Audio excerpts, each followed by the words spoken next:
तमाम जो वसवसे थे, जो तमाम क्यास रायां थी, वो सारी जो है वो दूर कर दी हैं। बिल्कुल सही तैयब, आप हमें बता भी रहे हैं इस सारी सूरत हाल के हवाले से। इमरान खान ने उसके बाद गुफ्तगू भी की, जरा वो नाज़रीन को सुनवाते हैं। कर यार, जो हकीकी आजादी पीछे फ्ले पर कर यार, जो हकीकी आजादी की जंग लड़ रहा हूँ थोड़ा माफियाज के खिलाफ, फ्ले पर उठा, जिससे जंग नहीं लड़नी वो पाकिस्तान की अदलिया।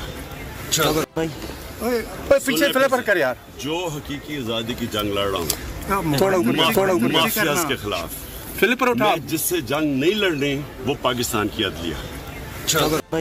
पीछे फ्ले पर कर यार, की जो जंग है वो माफिया के खिलाफ लड़ रहा हूँ, और जो जंग नहीं लड़ अदलिया है कि अदलिया के खिलाफ किसी किस्म की कोई जंग नहीं लड़ रहे, माफियाज के खिलाफ हकीकी आज़ादी की जंग लड़ रहे हैं। ये इस्लामाबाद हाई कोर्ट में उन्होंने मीडिया के नुमाइंदगान से गैर इसमें गुफ्तगू करते हुए ये बात की है।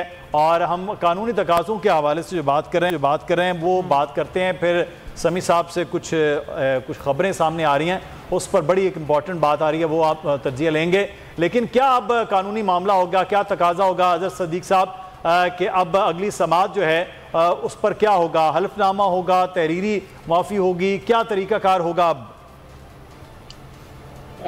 देखिए, असूली तौर पर तो मैं तो समझ रहा हूँ, मैं आपके सामने बता भी दिया था। वैसे इमरान खान साहब ने एक तारीखी मिसाल कायम कर दी है कि कितना बड़ा लीडर, इतनी बड़ी फॉलोइंग उसके पीछे, और एक खातून जज का कह दिया कि वह उनसे माफ़ी मांगने के लिए तैयार हूँ। बहुत बड़ी मिसाल कायम की है इमरान खान साहब ने, and all credit to him.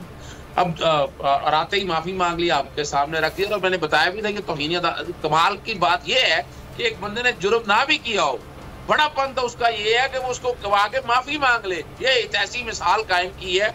और मेरा